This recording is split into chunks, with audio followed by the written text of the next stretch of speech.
Coucou, allez, reste avec moi. On découvre ton message. Ok.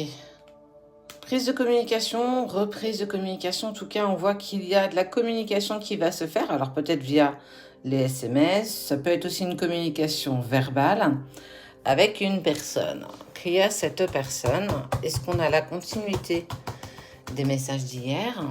Pourquoi pas? C'est une personne avec qui tu as eu ou tu as un engagement assez sincère et assez fort. On voit l'alliance, on voit la fusion, c'est une personne... Alors ça peut être un contrat d'âme, mais ça peut être aussi un contrat de travail. Ça peut être en lien avec une recherche de boulot si tu es actuellement là-dessus. Ok, on te dit que ce message que tu vas recevoir, c'est une bénédiction. Pourquoi c'est une bénédiction? Parce que c'est certainement quelque chose que tu attendais en profondeur, au fond de toi, et que ça n'arrivait pas. Donc, c'est arrivé à point nommé. Parce que tu traverses beaucoup d'épreuves, beaucoup d'obstacles, et qu'à un moment donné, eh ben, il faut savoir faire des choix et prendre des décisions. On parle que c'est quelque chose qui a été quand même pas évident, parce que cette prise de décision est venue mettre en lumière en toi beaucoup de doutes, beaucoup de questionnements, beaucoup d'interrogations. Est-ce que je prends la bonne direction? Est-ce que je vais dans le bon sens? Est-ce que je ne vais pas le regretter?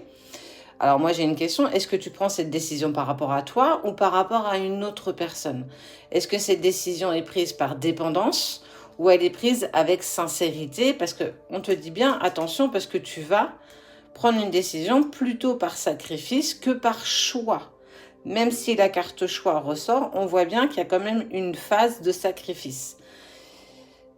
Si ce retour de message vient d'une personne qui n'était pas disponible, avec qui il n'a pas ou elle n'a pas réussi à s'engager avec toi, et qu'il a envie de te faire une proposition pour t'octroyer des miettes, effectivement, on voit bien que pour toi, ça va être quelque chose de sacrificiel. C'est aussi ne pas accepter de te contenter d'avoir des miettes. Parfois, tu as tendance à te mettre dans quelque chose d'inconfortable et tu penses vraiment que c'est confortable, que tu l'as voulu, que c'est comme ça et pas autrement. Mais moi, je te dis que non, hein, parce qu'on voit bien que tu passes des épreuves, tu passes des obstacles, qu'il y a un choix à faire et que ça te met dans des doutes et beaucoup de questionnements. Fais attention, ne continue pas à te mettre dans quelque chose de sacrificiel, même s'il y a des sentiments, même s'il y a un attachement. On peut être sur du professionnel également, hein. Peut-être que ton boss va t'appeler pour te contacter, pour te dire, voilà, j'ai besoin de toi, est-ce que tu peux venir? Tu avais prévu d'être en vacances et du coup, tu fais sauter tes vacances. C'est du sacrifice. On est clairement là-dessus. Quoi qu'il en soit, on te dit que cette épreuve que tu es en train de passer, ces obstacles, épreuves qui te mènent dans tes doutes, c'est aussi certainement pour te remettre en place. Que souhaites-tu réellement? Pose-toi quelques secondes, fais silence en toi. Est-ce que c'est intéressant pour toi de te mettre dans du sacrifice? Ou est-ce que tu dois prendre une décision par rapport à toi-même? À toi de choisir. C'est là où intervient ton libre arbitre et de savoir ce que tu veux mettre en place ou pas. En tout cas, on sent que tu es quand même dépendant ou dépendante parce qu'on sent que tu es quand même attiré à dire oui.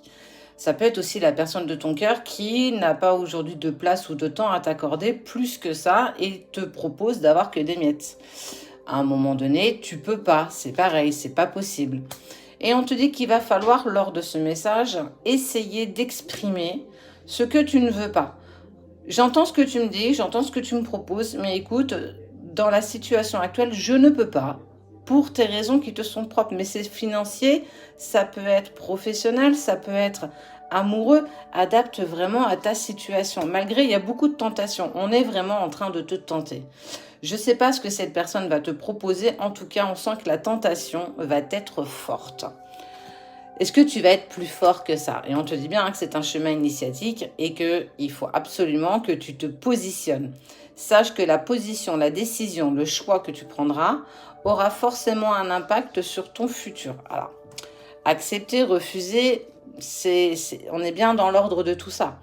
Mais on voit qu'à un moment donné, malgré tout ce qui te traverse, malgré tout ce qui passe à travers ton esprit, tu vas réussir à prendre la décision qui te convient.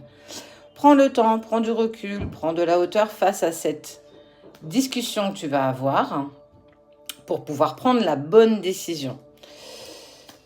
Homme ou femme, peu importe. En tout cas, on te parle de quelque chose qui te lie incroyablement à cette personne. On parle d'amour, ça peut être ton chéri ou la personne qui est déjà partie, ou ton ex, ton crush, peu importe.